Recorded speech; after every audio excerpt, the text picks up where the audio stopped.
Depois do ó tem um ponto de exclamação. Não é assim? Começa o salmo? Ó. Por que esse ó? Essa admiração, esse assombro. Sabe por quê? É porque os irmãos podem viver em união. Isso é um milagre do Espírito Santo. Nós não tínhamos união nem conosco mesmo, né? Nós éramos divididos de nós mesmos, confusos. Um dia nós pensávamos de um jeito, no outro dia do outro. Uma manhã de um jeito, na tarde de outro. Não é assim? Esse éramos nós.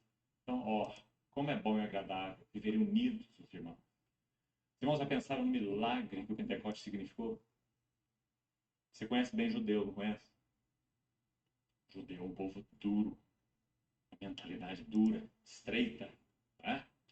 Você já pensou o que significa 120 judeus no Pentecostes? Quando o Espírito desce, sendo feito um só. E através daquele mover do Espírito, falando aquelas línguas que 16 nações que estavam ali para o Pentecostes podiam ouvir da boca deles em uníssono as grandezas de Deus. Por isso, ó, que milagre! Como é bom e agradável. E nós sabemos que esse salmo tão lindo, 133, ele tem a sua interpretação, a sua realidade espiritual, já que lá era ainda um tipo dos tratos de Deus com seu povo, igreja. Ele tem sua realidade espiritual cumprida em Atos 2:33. Quando diz que o nosso Senhor Jesus, exaltado à destra de Deus, ele recebe do Pai a promessa que nós falamos, o Espírito, a promessa do Velho Testamento. A promessa é para vós, para os vossos filhos, para todos que estão longe, para todos quantos o Senhor, nosso Deus, amar. Então ele recebe do Pai a promessa do Espírito. E o que ele faz? Derrama isso que veio. É como óleo sobre a cabeça. Jesus foi exaltado à destra de Deus e recebe do Pai a promessa do Espírito. Óleo sobre a cabeça, que desce pela barba, a barba de Arão, porque ele é o grande sumo sacerdote que penetrou o céu. E esse óleo que desce pela barba não para na gola. Ele vai até a orla das suas vestes. Porque a mesma unção da cabeça é a unção da qual todo o corpo participa. Graças ao Senhor por isso. É a mesma unção. A mesma unção. O Espírito que nós recebemos é o Espírito de Jesus glorificado. O mesmo óleo, a mesma unção. Por isso, amados irmãos, nós nunca poderemos dizer no trono familiar do Senhor quando comparecermos lá, tribunal de Cristo. Ó Senhor, eu não andei mais na vida cristã porque o Senhor não me deu maior graça. Nós teremos que dizer, Senhor, eu não avancei mais porque eu não fui um bom recebedor da tua graça. Porque todos nós temos recebido, no que concerne a Ele, da sua plenitude e graça sobre graça. Ele é o Deus de toda a graça. Acontece que a graça. Ora, essa graça é para os filhos. Senhores, imagina que o Espírito Santo está sendo derramado. Ele está sendo derramado para todo mundo. Só que eu posso, como uma chuva, eu posso estar com o guarda-chuva aberto. Portanto, a água não me atinge. Eu diria que o cristão verdadeiro, ele não tem guarda-chuva. Ele quer a chuva. Ele quer o Espírito Santo. Foi derramado. Vem. Esse é o ungir do óleo. É sentido figurativo. Agora, quem não quer se molhar, abre o guarda-chuva. Quem não quiser sair do mundo, abre o guarda-chuva e não recebe a bênção do Espírito. Não tem habitação do Espírito. Por sinal, tudo que eu falo de improviso. Improviso aqui, quando a gente fala na linguagem natural do homem, mas na verdade é o Espírito Santo que está me conduzindo a isso. Nessa analogia que eu fiz com o guarda-chuva, com a chuva, eu tenho sempre em mente, toda hora me ocorre, que eu não tenho medo da chuva. Nunca tive um guarda-chuva.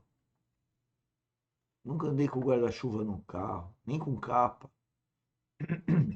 É lógico que um pouco de irresponsabilidade, né? Mas eu quero dizer a conotação que eu percebi agora, falando, espiritual.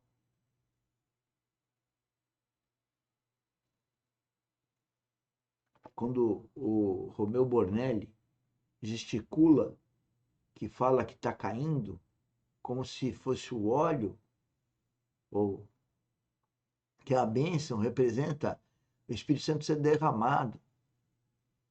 É um sentido figurativo, insisto. Porque o Espírito Santo habita no meu coração, habita de quem nasceu de novo. Essa é a graça. É isso que ele pediu antes de subir aos céus. É isso que ele está explicando. Outra coisa, vocês encontram esse original, o original desse vídeo, na playlist lá no nosso canal YouTube, que está aí, Engenheiro Mauro Lozano, D74. Lá você vê os vídeos originais. Pode ver quantas vezes, lógico, quiser, para entender.